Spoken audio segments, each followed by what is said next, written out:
The chill of winter is in the air, so we'll take a look at the winter sports season, next on High School Sports Scene.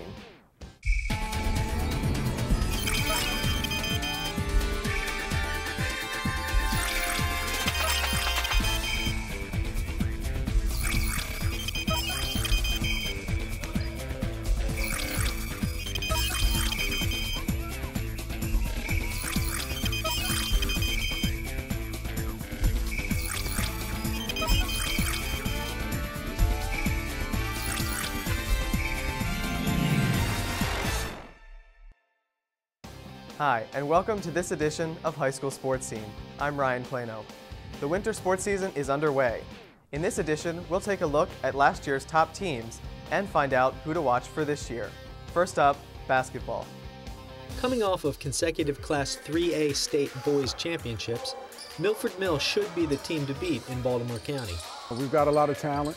Again, the leadership is a little new, so that always poses a challenge early in the season. But as I look out, the 3A, our region has shifted a little bit. There's a couple Baltimore City teams that have climbed into our region. The Millers will look to a couple of returning players to play key roles this season. Since I did play last year and I'm stepping up, so Coach Holly is looking for a leader role out of me and just basically help the team wherever it needs to be helped. It's a lot of pressure on me, but I just try to do the best I can. It's a lot of pressure because no one wants to lose on their time, and this is my time, I believe. Both players are well prepared to lead the team following the past two championship campaigns. It was a good feeling to just be a part of that. I mean, now I'm going to just try to bring it over to this year and just help this team out to get the same thing I got last year as a junior. I was there last year and the year before, so this will be my third year returning on varsity with Coach Holly and the team. Played with many state championship teams, and I think this could be the best. Despite the loss of 4 starters from last year's squad, the team looks to be just as strong. The new players are great because they moved up at the end of last year, like Bruce Watkins, Devontae Williams, Dedrick Lee. So they know how it feels to win the state championship, so I think they're going to be a big role this year. However, the Millers know the path to another title will not be easy.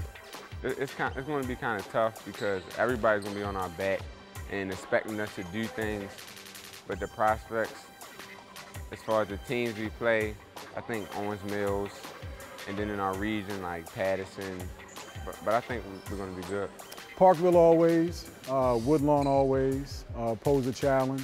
On the other side, Randallstown, you know, those are games that are our chief rivals, and records always go out the window when you play those games. It really just becomes about pride and determination and gutting out the games. So you can go hard, go harder. Shot. The Hereford Bulls are looking to repeat as county champions. Kick it, good. Let's go, get it out. Losing many seniors from last year's squad will be an uphill battle. Good. Finish, good. Get it out, let's go. I expect every game actually to be tough because we don't know what we have yet, and we haven't worked out combinations of who plays well together. So each game is going to present some type of problem, I think, or some type of challenge that we have to learn to push through. Expectations still remain high, and players will need to step it up if they want to be able to repeat as county champs. Everyone's really willing to learn and play together, which is great. It's fun. We're trying to keep a high tempo, so every time that we're just trying to run it through and play quick and up to speed and press. And Coach Fitzke's great. I mean, she's telling us so much information and coaching us so much on things that we wouldn't even know before. Last year I just had to come in and handle the ball, but this year I have to run all the offenses, and I get a lot more playing time, and I just have to control the game more. Oh, yeah. Other teams will be out to get the Bulls this year, but the coach has a plan to keep her team focused. We have really 3 different seasons, the beginning part before Christmas, then January, and we hope to be hitting a very good stride in terms of where we are collectively sometime in February, getting ready for the playoffs so that we're playing our best basketball at that time. All right. What do we got? Bulls on 3, 1, 2, 3! Bulls! Any mention of wrestling in Baltimore County begins with Owings Mills, and that's the case again this year. with the Eagles coming off of county and regional championships and a runner-up finish in the state 2A, 1A classification. Owings Mills is used to success and enters the year with a lot of talent.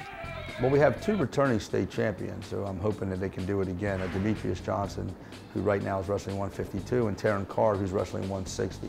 We also have a couple underclassmen that have like 7 years experience, and they're both freshmen that have just moved in the 106 and the 113 weight class. We have so much talent in there, and we have a lot of people that are willing to put the time and the work and the sacrifice in.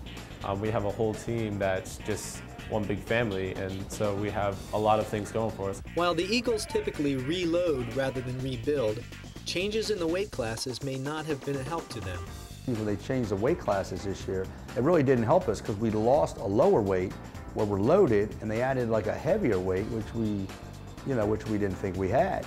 After winning the 145-pound weight class at States last year, Taryn Carr moves up to 160 and is optimistic. The new weight class I'm wrestling at 160, that's something that I've been working the whole summer on. I've been trying to grow, I've been trying to get stronger so that I can work on my speed and other things so I don't have to worry about maybe cutting weight or trying to wrestle smaller. The 2 freshmen added to the Eagles varsity are also looking forward to competing at the high school level. It's great. I mean, I've been hearing all these stories of how they won states and all this stuff. Glad that I'll finally be on a good team and win states with them. Hopefully I'll be a 4 or 3-time state champion. It's what I thought it would be. It's a lot harder than junior league ever was. I've probably wrestled more this week than I did probably 2 months last year. The Eagles know that the competition will be out for them once again. The county's getting more even. You know, it used to be you could pick 1 or 2 teams and say you have to worry about that team, you have to worry about that team.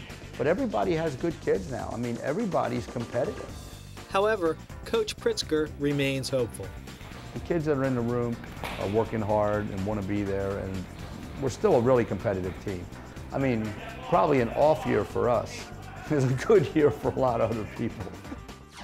Finally, we look at indoor track and one of the most successful teams at the state level the past few years.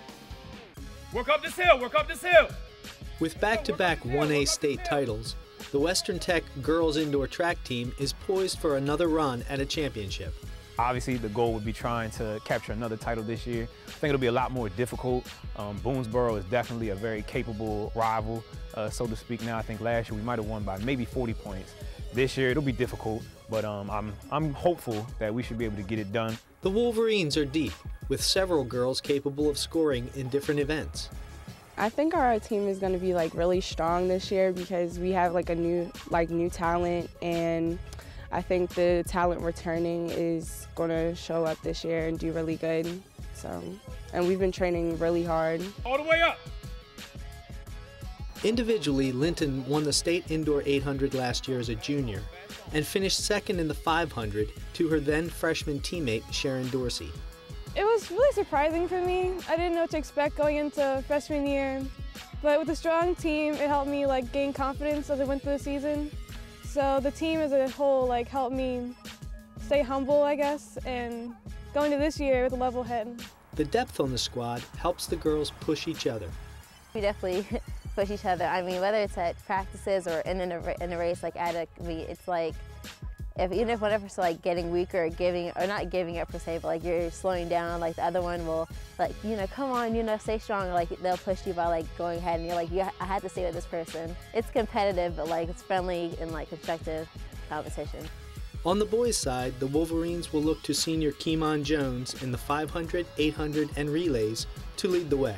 We've got an extremely strong team, not to just bypass county championships, but we're also looking to hopefully get a shot at Hereford as well. They've been a perennial, they've just been great, really for the past decade or so, and so we're going to try to get a shot at them as well. I feel as though this year a lot of teams are going to be coming for us and trying to beat us, so we have to really buckle down and try our hardest. We look forward to a great winter sports season. Now it's time to meet this month's outstanding female student athlete, Perry Hall volleyball player, Cassidy Keller.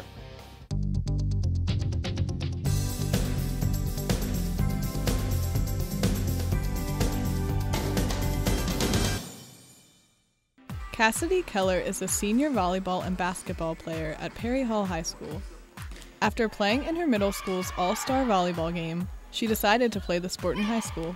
The 8th graders play against the faculty, and I thought that was a lot of fun, and I decided I wanted to play that instead of soccer in high school. Learning a new sport and heightened competition proved to be challenges for Cassidy, but she embraced them. When I first started playing volleyball, I liked the people I was around and just the competition and how the game was played. It was new to me, and I love a challenge, and I thought that was pretty challenging, just learning a new sport as it was. Going from rec sports to high school sports, the competition definitely increased, and I love it. I love competition, I love challenging myself. As a 3-year varsity captain, Cassidy plays a major leadership role on and off the court. She has a great attitude and just the skills she's had. She's been varsity captain since she was a sophomore. So just the way she acts with the girls and how her passes are always perfect and her spikes are great, she just brings the heat. Her leadership and her responsibility has just been tremendous. She's always been that quiet leader, and now she is that leader that just steps up and leads the team. Cassidy's teammates have helped her improve her game and served as a support system. We become a family on and off the court, and I just think that's the most rewarding part of being part of that team. I think I've definitely developed confidence. Playing a sport really helps that with the team, always picking me up when I'm down, and just with everyone trying to help me improve my skill. Cassidy leads by example and helps encourage her team before, during, and after every game and practice.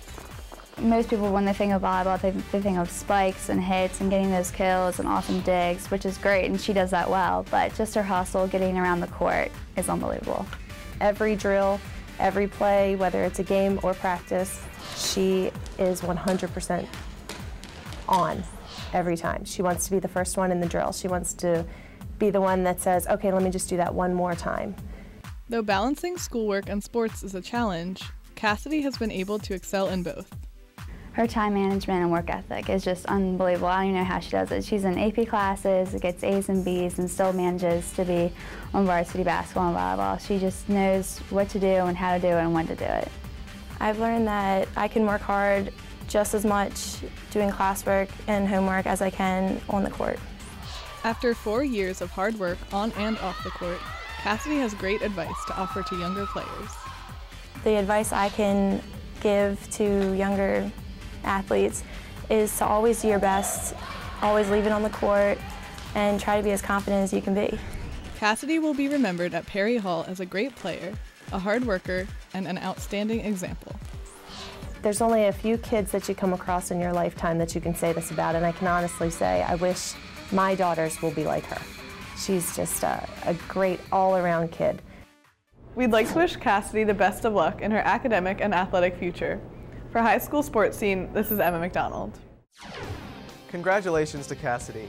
To honor her selection as this month's Outstanding Female Student Athlete, she will receive an award provided by Allogram Incorporated in Timonium. Coming up next is Randy Dace with Coach's Corner. We'll be back in January with another edition of High School Sports Scene. We hope you'll join us then. Until then, I'm Ryan Plano. Thanks for watching.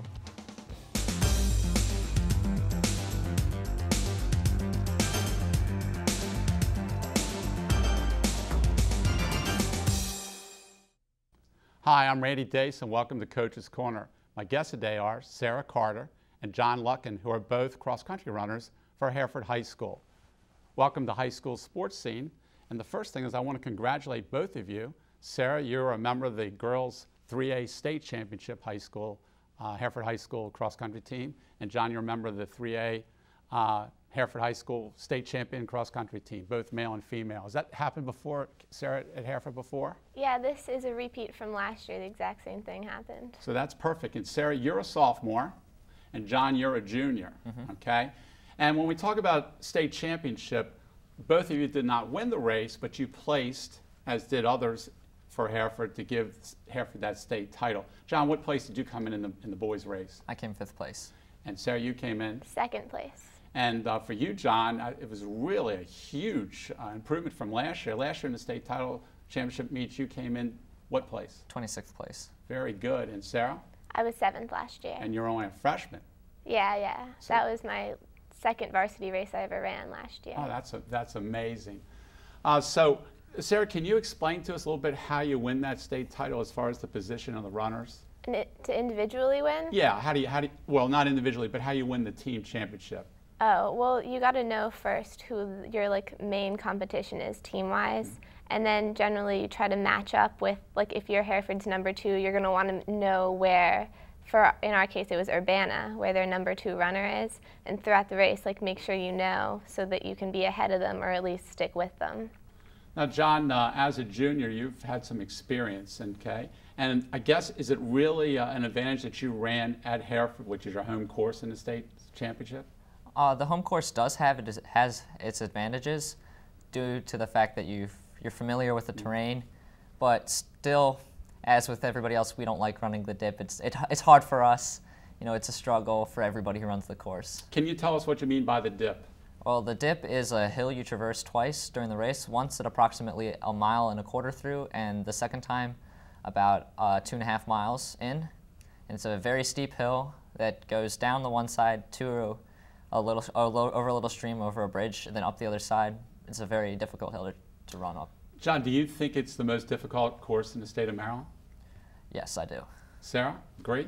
Yes, I agree. It definitely is. But if you have the right mindset, you can still run it with a decent time as long as you don't take your first mile out too fast and you're aware that the second mile is going to hurt and that doesn't freak you out. Because being from Hereford, we're prepared and we know that the second mile, you're not going to feel good.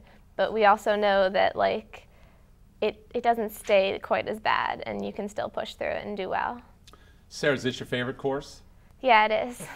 Okay. How about you, John? I enjoy the course a lot. It's not my favorite, but Which course is your favorite? My favorite course is the regional course at Jerusalem Mills. And what makes that a good course? Well, one, I've always had great races there. I've always set my fastest times there, and I really like the terrain. I like the topography, and I like the scenery.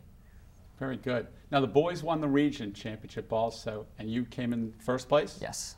And the girls won the region championship? Yes. And you came in first place? Yes. And then let's go back to the counties. Girls? We won the county championship, and I came in 3rd place. John? We won the county title as well, and I came in 2nd place individually.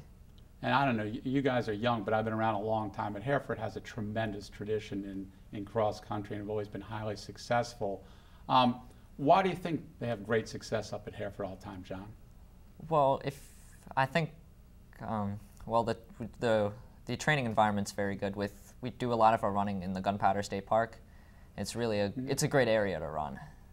That's interesting. How about you, Sarah? What do you think? We have an amazing coaching staff. Mr. Bowman, Mr. Giley, and Coach Romer are all incredible coaches because they all, that they know exactly what they're talking about. They're so good with running things, but also they're good with kids too. They know how to coach us. They know how to motivate us because guys and girls are motivated in different ways, and the coaches understand that. When you first came out to practice August 13th, it's usually 90 degrees or so, right? Was it the goal of the girls to win the state title this year? Yes, it was. How about you, John? That was our goal as well. Okay, so you both accomplished it. That's outstanding that you could do that. Let me ask you this one. John, if you were running, in the cross-country race, what would be the perfect day weather-wise for you? I'd say sunny, but slightly cloudy, 45 to 50 degrees, no wind. Okay, how about you, Sarah? Pretty much the exact same thing. And who could tell me, what was the day like when you ran the state championship? John, can you describe the weather day? It was nice weather. It was a little chilly, but on the whole, it wasn't too hot, it wasn't too cold. We had some rain a little bit before, so the course was a little muddier than I would have preferred, but it's the same weather for everybody else. Okay, now I have great respect for cross-country runners, okay? I believe you're very intelligent, you got great dedication, okay, determination, etc. What's your mindset before you start a race? Do you have anything, are you superstitious? What are you thinking about, John? Well, I used to get very, very nervous before races. Really? But this year, I realized that I started coming into the races thinking it's just another run. It's not really a race. It's not the end of the world. It's really just, it's a 3 mile race just to see how fast I can run and see how hard I can push myself. What is the biggest challenge to you during the race? At what point? About 2/3 in, for me, when I realized that I'm pretty tired and hurting, and it's the mental part of keep continuing to push myself the whole way as hard as I can. Do you have any special dietary measures you take before you run the race, or the night before, day before? The night before, it's a team tradition. We always have a pasta party, so the whole team goes to somebody's house and then we eat pasta and just relax the evening. How about right before the race? Any type of energy bars or anything like that? Water? I get up, eat my breakfast, just normal breakfast. Keep it as normal as I can so I'm used to the food, and then I just go to the race and run. Okay. Sarah, what's your mindset before the race? I do still get pretty nervous before the race, but like John, I tell myself it's just another race. And I have little rituals I do too. I have to have my iPod if it's a big race, like beforehand, and then the hour before I just walk around. Sometimes before states we like visualized. So the night before we sat at the finish line, and then the day of we sat at the dip and looked. And it does help. It helps to visualize. The music helps. And then it's also good to know that like you're not running it alone. You've got 6 other runners right next to you, and they're all your friends, and they're all going to be through the same thing that you are. So that helps too. What do you think about as you're running the race, though, Sarah? As I'm running, last year I thought in numbers. Like I would finish a mile and then I'd like count like how many steps from here to here. This year it's more position-wise, because this year I was trying to have a more successful year, because as you near like the top of a race, as you get like first, second, third place, you like to be really focused on your position. So I would do that. I would like assess how I felt at different landmarks during the race, and like, is this normal? Is this how I normally feel? Am I going to still be able to like power up the dip, or am I too tired? That type of thing. How about dietary measures for you, Sarah?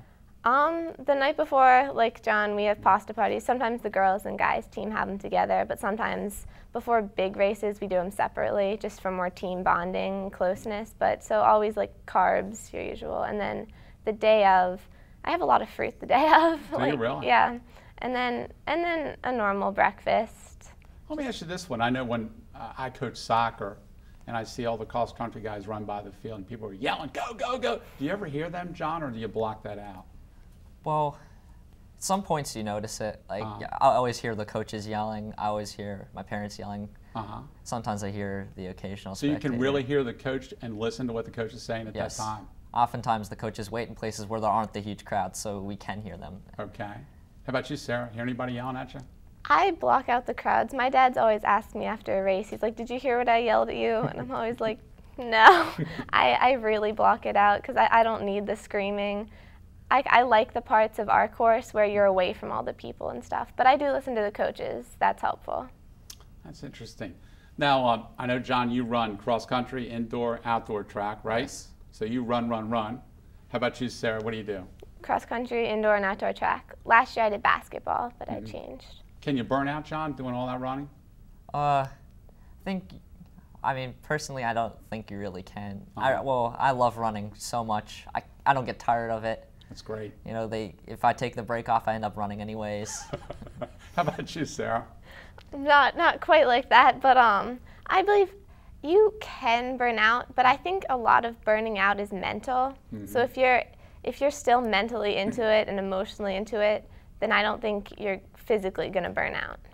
Well, listen, it's been great to talk to both of you. John, good luck next year as a senior. Sarah, good luck the next 2 years as a junior and a senior. And hopefully Hereford can repeat one more time. For High School Sports Scene, I'm Randy Dace. Thanks for watching. See you next time.